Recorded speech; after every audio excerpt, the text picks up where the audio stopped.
नमस्कार साथियों, स्वागत है आप सभी का हमारे खुराना क्लासेस यूट्यूब चैनल पर। और ये कला शिक्षा का प्रथम वर्ष के लिए सेकंड मॉडल पेपर है। एक मॉडल पेपर पहला मैं करवा चुका हूँ, जस्ट इससे पहले ही आपको मिलेगा यूट्यूब पर।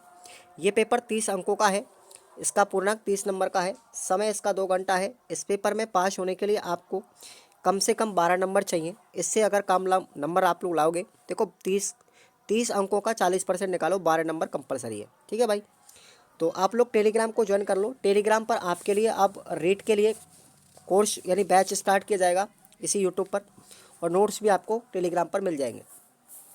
पहला क्वेश्चन हमारा आता है कि सबसे अधिक चित्रांकन वाली भैंस सबसे लंबी फड़ किस लोक देवता की है? तो आपका आंसर हो जाएगा देवनारायण की। ठीक है, अगला क्वेश्चन है नाट्य कला का प्रवर्तक किसे माना जाता है? तो नाट्य कला के प्रवर्तक थे भरत मुनि। कौन थे? भरत मुनि। भारतीय वाद्यों की श्रेणियां कौन कौन सी हैं?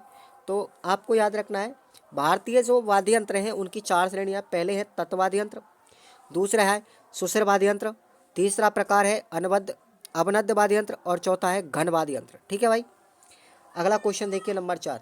भारत में मुगल शैली के प्रमुख केंद्र कौन कौन से थे? तो दिल्ली, आगरा, फतेहपुर सीकरी, लाहौर, ये क्या थी? मुगल शैली के प्रमुख केंद्र थे। क्वेश्चन है हमारा मुक्त अभिव्यक्ति को परिभाषित कीजिए। इस क्वेश्चन पर आप निशान लगा लीजिए, इंपॉर्टेंट है। मुक्त अभिव्यक्ति किसे कहते हैं? कला के किसी भी माध्यम को बालक द्वारा स्वप्रेरणा से अभिव्यक्ति देना ही क्या कहलाता है? मुक्त अभिव्यक्ति कहलाती है।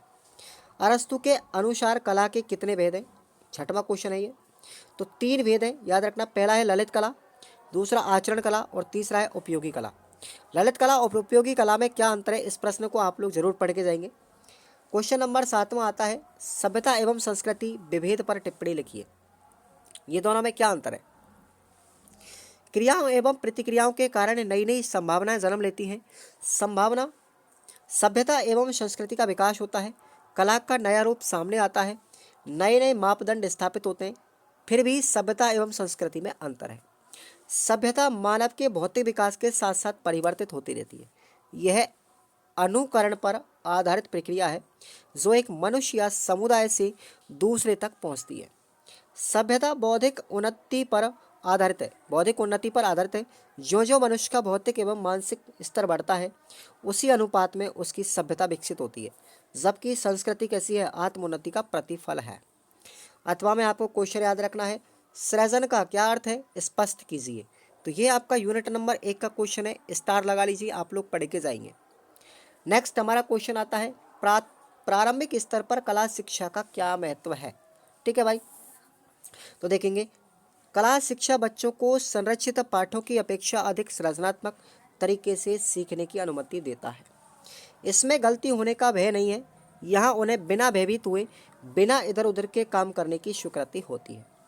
कला शिक्षा का स्व विश्लेषण, स्व सम्मान, स्व अनुशासन के स्तर को भी बढ़ाता है। यह व्यावहारिक अभिरुचि को विकसित करता है और चिंतन को सुसाध्य बनाता है। तो ये प्राथमिक स्तर पर कला शिक्षा का महत्व है। अगला क्वेश्चन अथवा में आपको याद रखना है कि वस्तुओं के निर्माण में सौंदर्य बोध की क्या भूमिका है? ये क्वेश्चन आपका यूनिट नंबर 2 में मिलेगा। इस क्वेश्चन को आप लोग याद रखेंगे। ठीक है भाई, वस्तुओं के निर्माण में सौंदर्य बोध की क्या भूमिका? यूनिट नंबर 2 का। अगला क्वेश्चन है पोत एवं अंतराल में क्या संबंध है? देखिए, चित्र में अंतराल की एक रास्ता को पोत की सहायता से भंग किया जा सकता है और इस प्रकार उसमें रुचि उत्पन्न की जा सकती है।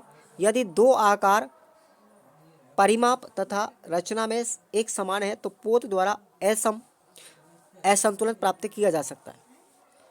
आधुनिक कला में कोलाज का विकास पोत के प्रति रुचि उत्पन्न होने से ही हुआ है, जिसके माध्यम से चित्रभूमि पर विभिन्न वस्तुओं के चिपका करके चित्रभूमि की एक रास्ता को तोड़ा जा सकता है।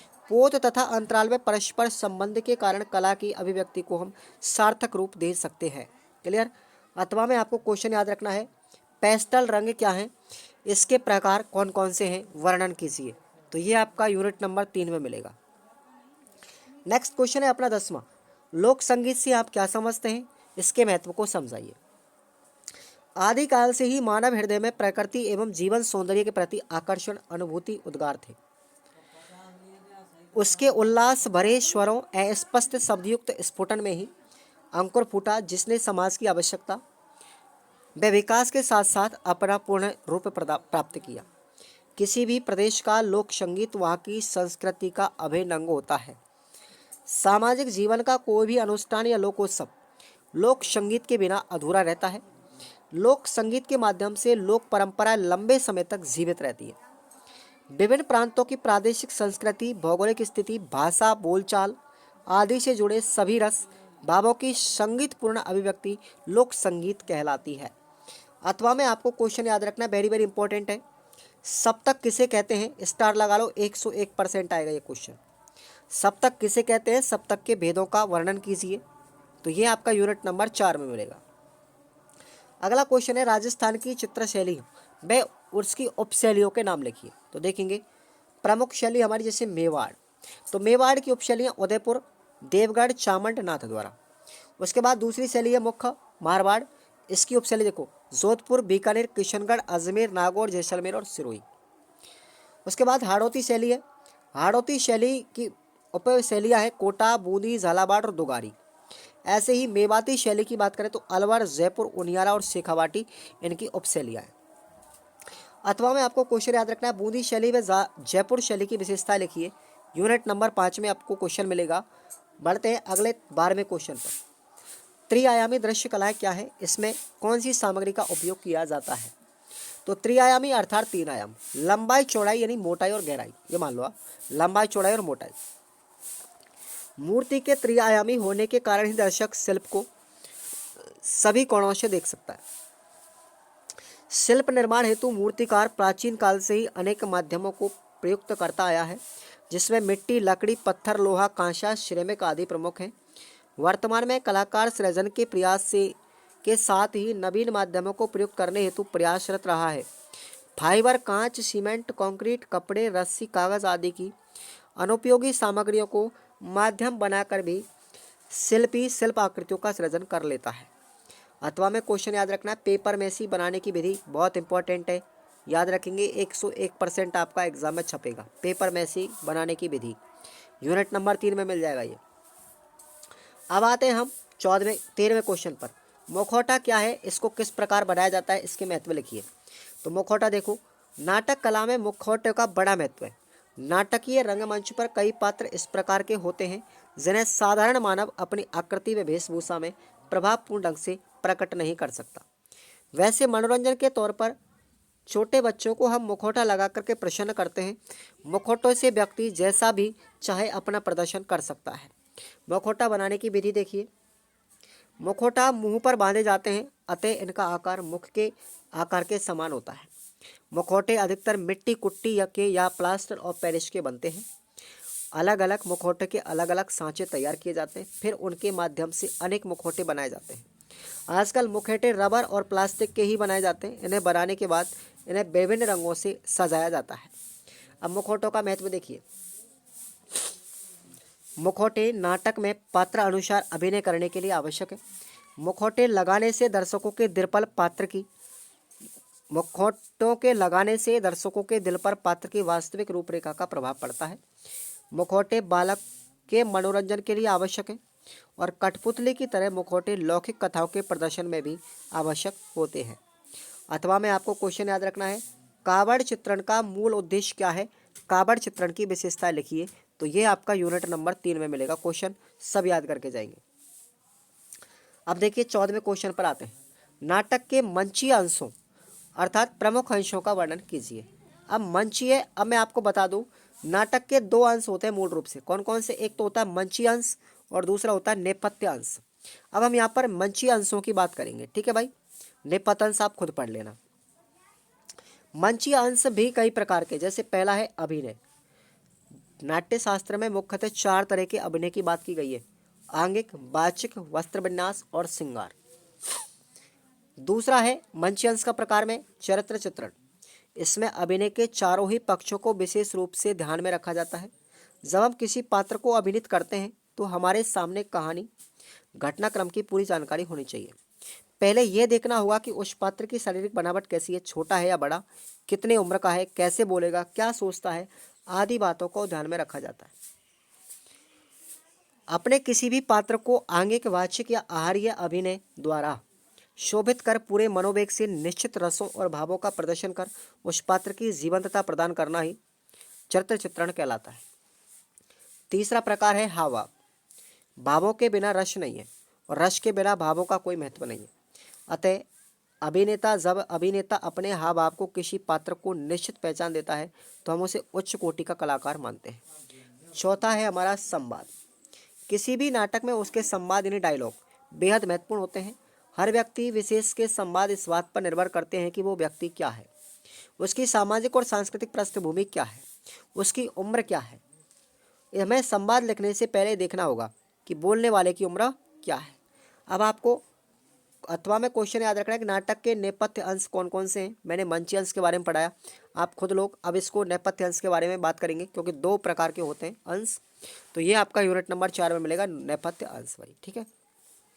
अब देखिए अथवा में आपको क्वेश्चन याद रखना है, निम्नलिखित में से किन्हीं 2 पर टिप्पणी लिखिए। जैसे कमायचा होता है, अलगोजा है, करताल है, ये हमारे क्या हैं, वाद्य यंत्र हैं। तो इनमें से आपको एक क्वेश्चन पूछा जाएगा 100%, आप लोग यूनिट 4 में जाकर देख सकते हैं। हमारा आता है 15वां क्वेश्चन, राजस्थान की स्थापत्य कला का विकास एवं विशेषताओं का उल्लेख कीजिए। देखिए आप लोग, भारतीय स्थापत्य कला की भांति राजस्थान में स्थापत्य कला के उदाहरण नदी घाटी सभ्यताओं के उत्खनन से प्राप्त हुए हैं। गंगानगर के निकट सरस्वती नदी, कालीबंगा नदियों का उत्खनन सामग्री से स्पष्ट होता है। कालीबंगा क्षेत्र से एक किले के भाग प्राप्त हुए तथा 2 साधारण बस्तियों के अवशेष मिले। वहीं दूसरी ओर बनास सभ्यता, आहाड़ में ताम्रयुगीन सभ्यता के उदाहरण प्राप्त हुए। वहीं इस सभ्यता के अन्य केंद्रों जैसे गिलुंड, करणपुर, बागोर, बालाथल में भी नदी घाटी सभ्यता के स्थापत्य अवशेष मिलते हैं। नदी घाटी सभ्यताओं में गोधूली के बाद राजस्थान में कई जनपदों का अभ्युदय हुआ, जिनमें नगर पुरविन्यास का विकास क्रम देखा जाता है। इसमें सिबी जनपद, मत्स्य जनपद आदि प्रमुख हैं। मौर्य युग से लेकर गुप्त युग तक भारतीय सभ्यता की भांति राजस्थान में के एक विशेष रूप का विकास हुआ। विराटनगर जयपुर में, ठीक है, और माध्यमिका चित्तौड़ में, नानदस भीलवाड़ा में, रंगमहल बीकानेर में, कल्याणपुर उदयपुर में आदि द्रष्टव्य कला अवशेष इस युग की स्थापत्य कला के नायाब उदाहरण है। 8वीं शताब्दी से 18वीं शताब्दी तक राजस्थान में मंदिर स्थापत्य कला का चरम उत्कर्ष देखा जा सकता है। यह मंदिर स्थापत्य की सांधार व निरंधार शैलियों का निर्माण विशेष रूप से देखा जा सकता है। मारवाड़ क्षेत्र के ओशियां, किराड़ू के जैन मंदिर, देलवाड़ा के मंदिर, रणकपुर, बरमान, दधी माता मंदिर, पीपलाज मंदिर और शिवालय, बचकला। मेवाड़ क्षेत्र की बात करें तो सासभोग मंदिर, नागदा में, अंबिका मंदिर, भाई सासभोग मंदिर नागदा में, अंबिका मंदिर जगत उदयपुर में, आहाड़ का विष्णु मंदिर आदि राजस्थान के अद्भुत केंद्र हैं, कला के अद्भुत केंद्र हैं स्थापत्य कला के। अथवा में क्वेश्चन आपको याद रखना है, बंगाल शैली के विकास में प्रमुख कलाकारों के योगदान का उल्लेख कीजिए। यह आपका यूनिट नंबर 5 में क्वेश्चन है। इस तरीके से आपका ये पेपर कंप्लीट होता है। आप लोग इनको पढ़ के जाओगे, आपको बहुत ज़्यादा हेल्प मिलेगी, अच्छी परसेंटेज भी बनेगी आपकी। तो साथियों, आप लोग टेलीग्राम को ज्वाइन कर लो, रीट के लिए तैयार हो जाओ, बस हमें काम यही है। और चैनल को सब्सक्राइब करके रखो। Thank you.